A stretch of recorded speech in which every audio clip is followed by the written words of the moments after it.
What's going on, everybody? It's Court. Which social networks should your restaurant be on, and how many should they be on? This is a question I get asked all the time, and it's a fantastic question. And really, the number one thing I always come down to is, where are your people? Where are your customers? All right?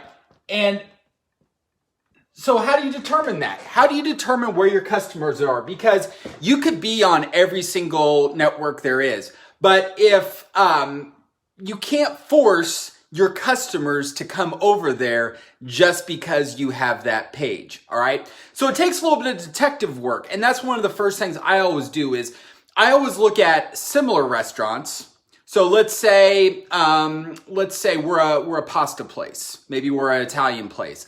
Look at similar restaurants around you. What are they doing? Where are they? What social networks are they using? Are they on Instagram? Are they on Facebook? Are they on TikTok? Where are they? Look at your customers. You know some of your best customers. Where are they hanging out? Kind of snoop around and look them up on different platforms. Look them up on Instagram. Look them up on LinkedIn. Because you'll start to get a sense for where those people hang out, all right? And there's kind of different ways to think about it. Yeah, knowing who your customers are is the key to everything. Absolutely. So where are your customers hanging out?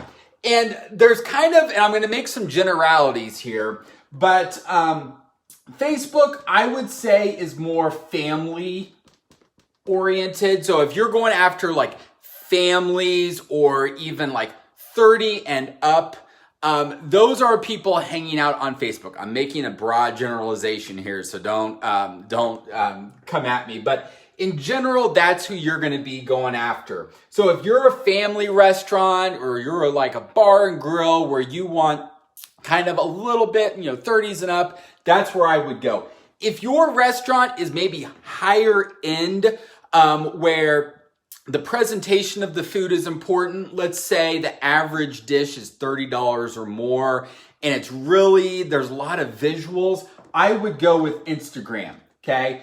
And especially if it's higher end or if you want a youngerish crowd, okay? And so if you want like the millennials, 20s, early 30s, they're very, that age group is very much into the visuals and Instagram, and that is where they kind of live. This is just generalities. This is what I am seeing. Okay.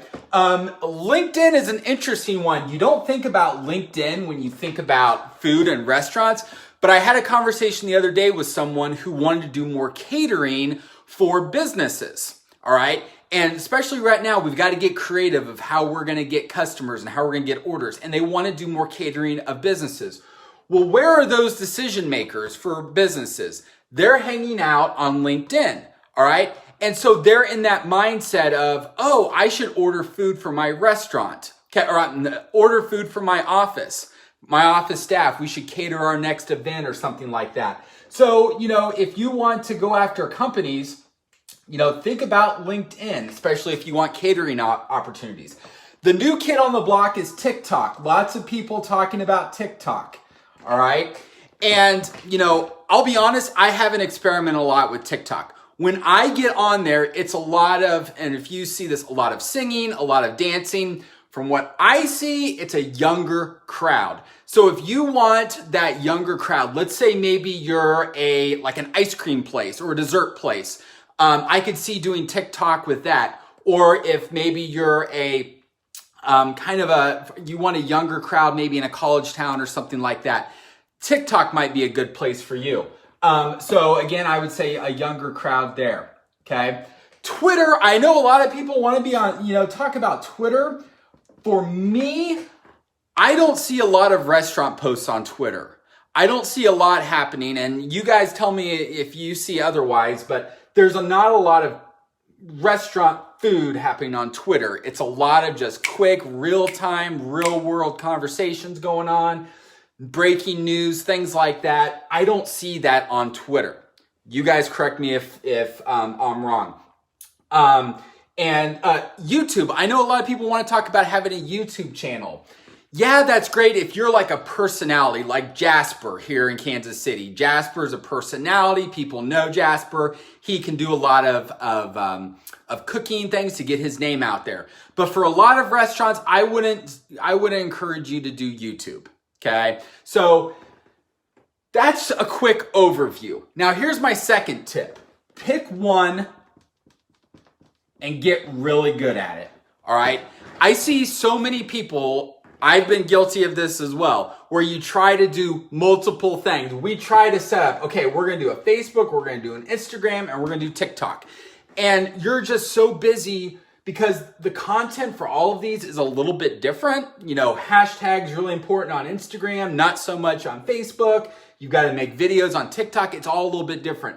If you try to do all of these, you are going to get overwhelmed very quickly. And so what I always encourage people to do is pick one, get really, really good at that one.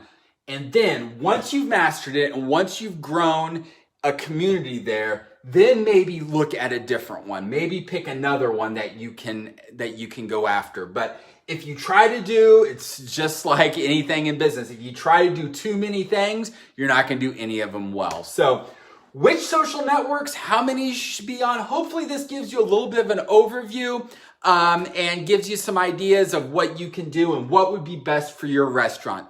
If you want to know more, if you want to talk it out, I am happy. Send me a message, set up a time to chat. I am here to help any way I can. So hope that gives you some good ideas. Hope you're having a great day, and I will talk to you guys soon. Bye.